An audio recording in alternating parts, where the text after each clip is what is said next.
Family kept dog away from baby for 2 days. His reaction will make you cry. When a 90-pound German Shepherd begged to see the newborn baby, everyone feared the worst. But what happened next left the entire family speechless. This is a story about trust, about love that doesn't ask for permission, and about a bond so powerful it rewrote everything one family thought they knew about loyalty. 7 years ago, on a freezing November night, Michael found him. The dog was chained behind an abandoned warehouse, left to die. The metal links had cut so deep into his neck that dried blood caked his fur. His jaw was raw from biting at the rusted chain, desperate to break free. But he'd given up fighting. When Michael approached, the dog didn't growl, didn't bark. He just stared, hollow, defeated, waiting for whatever came next. "Easy, boy," Michael whispered, his voice cracking. He'd seen a lot of cruelty in his life, but this broke something inside him. He cut the chain with a borrowed hacksaw. The dog didn't move at first, just watched, testing whether this was real or another cruel trick. But when Michael turned to leave, the dog followed, one slow, limping step at a time. Michael named him Shadow, because from that moment on, the dog became his.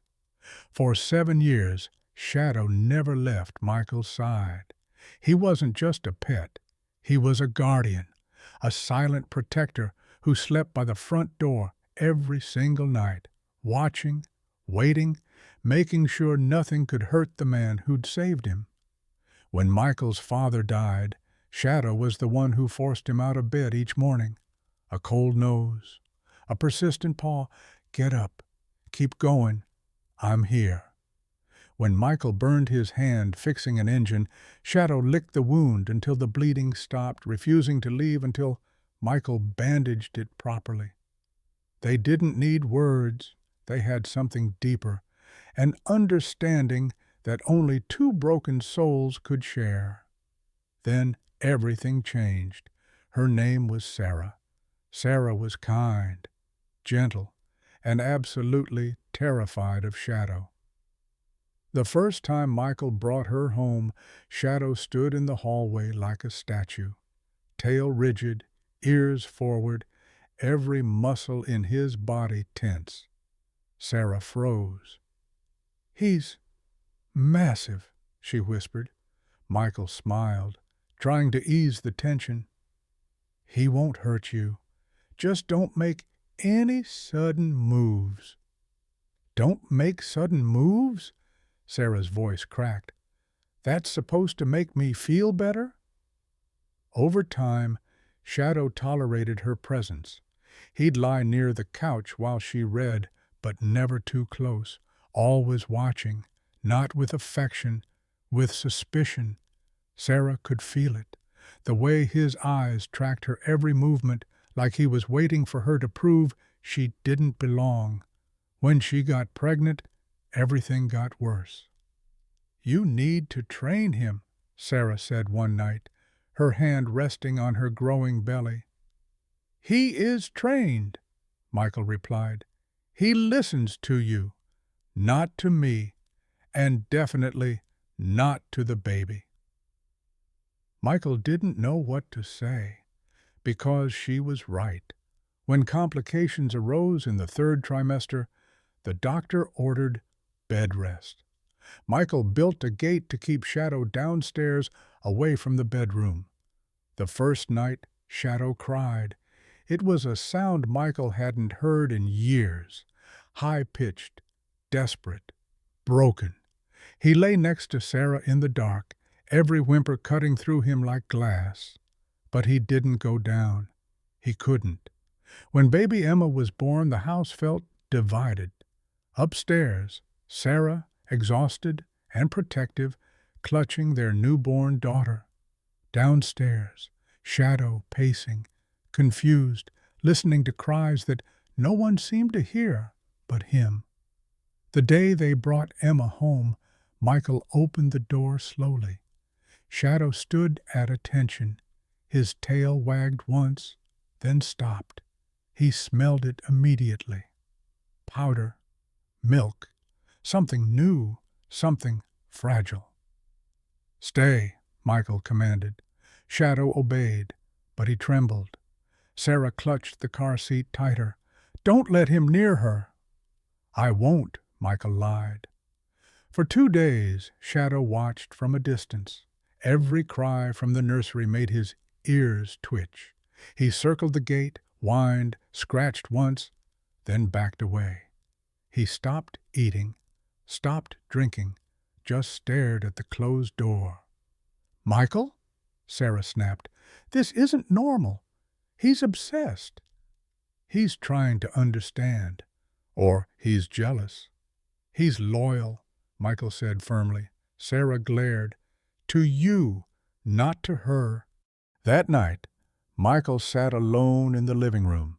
The clock ticked too loud. Emma's cries echoed through the baby monitor, soft, helpless sounds that filled every corner of the house. Shadow stood at the bottom of the stairs, frozen, head low. "Go lie down, boy," Michael muttered. The dog didn't move. Another cry, longer this time. Shadow's paw scraped the first step. Michael looked up. "Don't even think about it." But Shadow's breathing changed. Short, frantic, desperate. He made a sound Michael had never heard before. Half whimper, half plea. Michael sighed, rubbing his face. "You're killing me, Shadow." He stood up. Shadow followed slowly, ears flat, eyes shining with confusion. Sarah woke as the door creaked open. "Michael, no!" she whispered sharply. "Just 1 minute." "You promised." "I know what I promised." He placed his hand on Shadow's collar. The dog's muscles quivered beneath his palm, but he didn't pull. In the soft glow of the nightlight, baby Emma slept. Her tiny fingers curled like flower petals.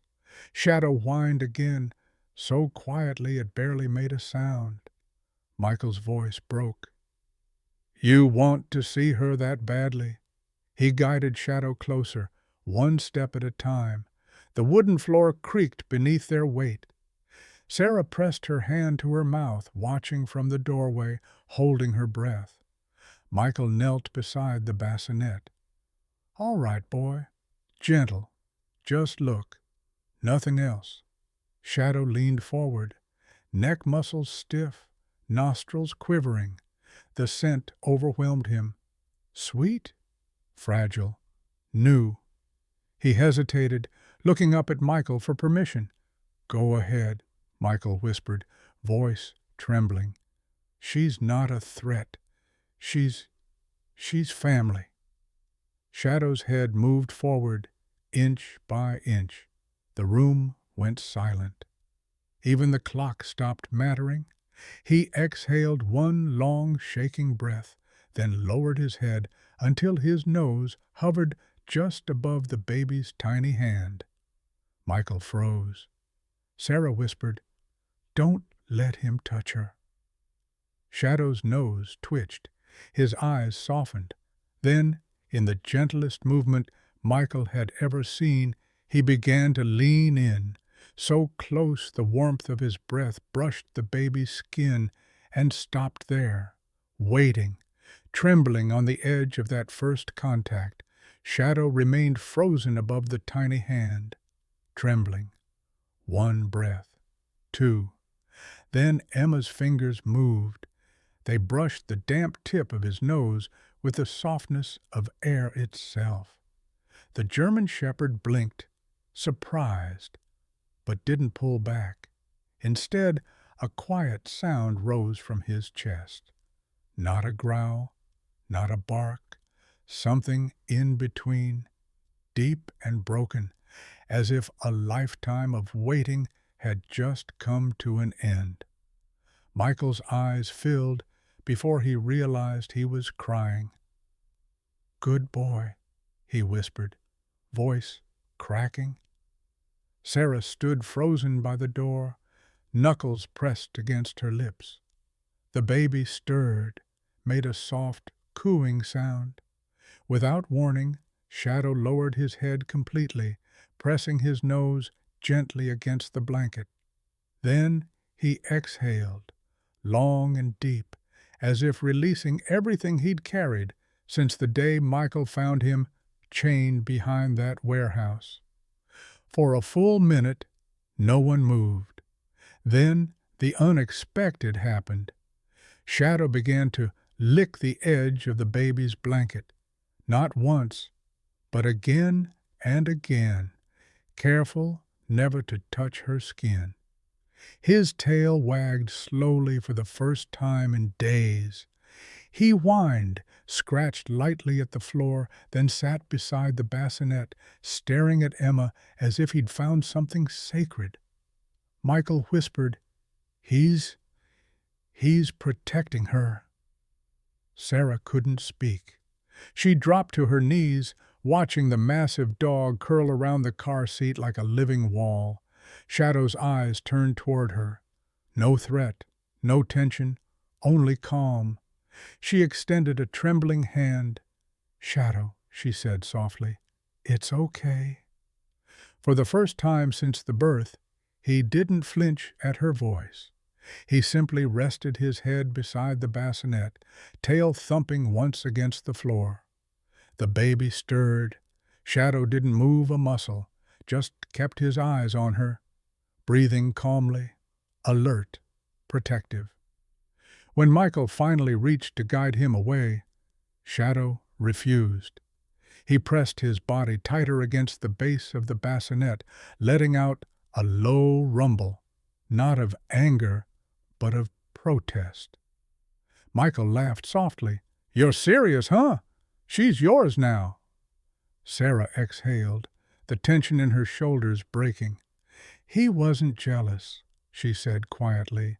"He was waiting." From that night on, Shadow's routine changed. Every time Emma cried, he was first to move. If she whimpered in her sleep, he paced the hall until someone came. When Sarah fed her at dawn, Shadow lay by the rocking chair, eyes half closed, sighing whenever the baby settled. One evening, during a thunderstorm, Emma woke up screaming. Sarah rushed to the crib, trying to calm her, but nothing worked. Thunder crashed again. Emma's cries intensified. Then Shadow appeared, slipping silently into the room. He placed his paws on the crib's edge, head tilted, ears back. A soft whine. The baby turned toward the sound and stopped crying. She blinked at the dog, her tiny hand reaching toward his fur through the bars. Sarah froze. "Michael, look!" The storm raged outside, but inside the room there was peace.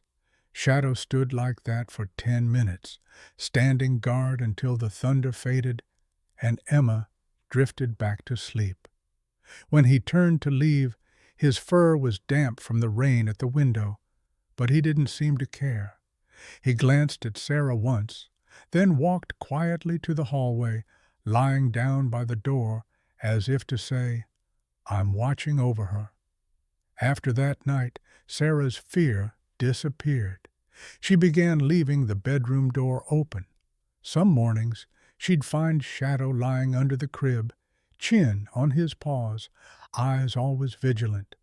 Other times, he woke her before the baby cried, sensing it before anyone else. Weeks passed. The house changed. The silence that once felt tense now felt warm, alive, with little breaths, soft coos, and the steady rhythm of paws on tile. Michael often found himself watching them. His daughter in her carrier, Shadow beside her, wondering how something so simple could make the world feel right again. One afternoon, He found them in the living room. The baby had just finished her nap, sunlight pouring over the carpet. Emma reached out, her tiny fingers gripping Shadow's ear. The big dog didn't move, just turned his head slightly, letting her pull. Michael laughed softly, kneeling beside them. "You're the gentlest soldier I've ever met." Shadow blinked, resting his head against the edge of the carrier. Sarah walked in behind them, her voice breaking. "He wasn't jealous," she said again, smiling through tears. "He was waiting to love her first." Michael looked up, eyes wet. "And he does," he whispered, "with all his heart." Sarah had been wrong, but she hadn't been cruel. Fear had guided every word she'd spoken about Shadow. She'd grown up where dogs were chained outside, where every bark meant danger. So when Michael's German shepherd watched her newborn with those piercing amber eyes, all she saw was risk. What if instinct turned? What if one mistake cost everything? Her mistake wasn't doubting the dog. It was forgetting that love, in its truest form, protects even those who fear it. Outside, the mail truck rumbled past. Inside, the baby laughed for the first time. Shadow's ears perked at the sound, tail sweeping the floor. He leaned close, nose brushing her cheek, as if claiming that laughter for himself. And in that simple moment, a man, a woman, a child, and a dog, the house that once felt divided finally felt like home again. If Shadow's story touched your heart, don't leave without making your mark. Hit that like button. Share this moment with someone who needs to hear it. And subscribe for more true stories that prove family isn't just about blood. It's about the bonds we choose to honor. Every view celebrates loyalty, love, and those extraordinary animals who protect us, even when we doubt them. These creatures who, in the silence of their devotion, teach us what it truly means to love without conditions. Do you have a dog who changed your life? Tell us your story in the comments below. We read every single one. Thank you for watching until the very end. We'll see you soon with another story that warms the heart.